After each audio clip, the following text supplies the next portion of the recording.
Sibonge uhambo lukaMjolisi nominator ukuthi ingoma yakhe ikwazi ukungenela ingoma yonyaka kuKhozi FM.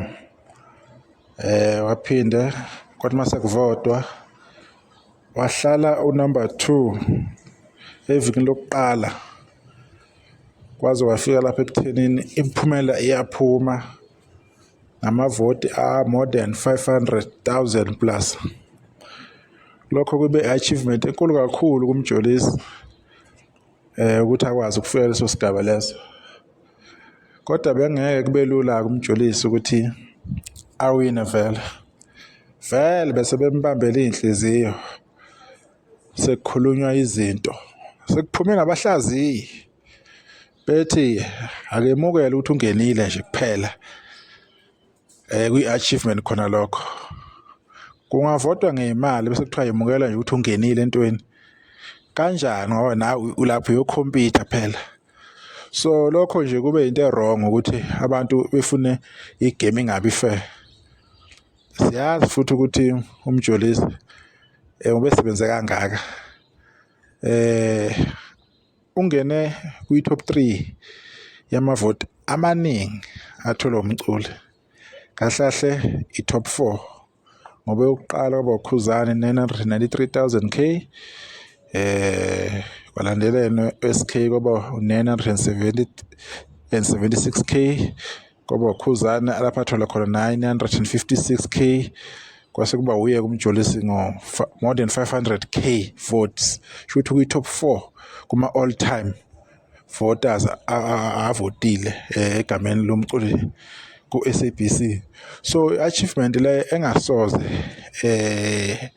yasuka ihleli so ubengeke akhave kuMjolisi vele ngale number 1 ubuxhaswe iBig 5 yakwaHlabisa umasipala bekuneyimali eziphumile imali zomkhandlu kuphume nje umkhankaso ukuthi kumele kuvotwe iwine lengoma kulonyaka.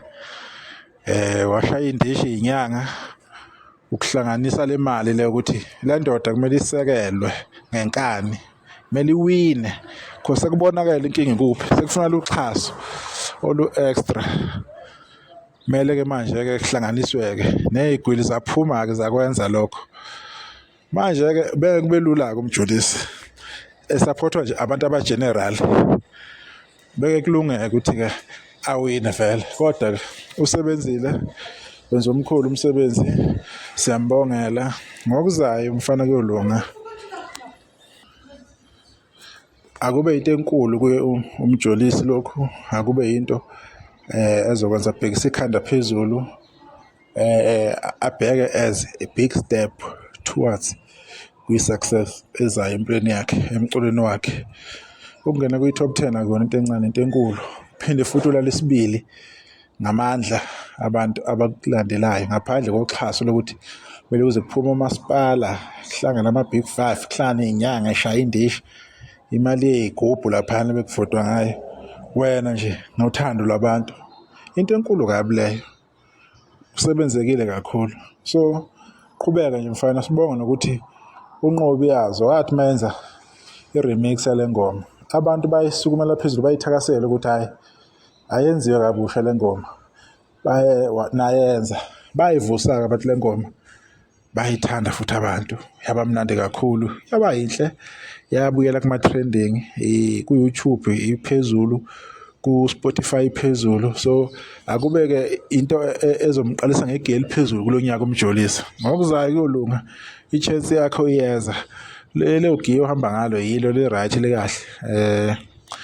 abantu bekubonise kahle nawe iyalo uyithathe uzobona impilo ukuthi izoba kanjani uzothuthuka mawala vele kuqalwa kanjena emculweni qala kanje ngama-achievement amancane ngelinye ilanga nawe ubusuyinkonzi sewubusa usudlula bona laba akade kuthiwa hayi bazi inkonzi. So uyibambe kanjalo uMjolisi khuphuke njalo qhubeke kahle ungenahle unyaka nomusha siyabonga.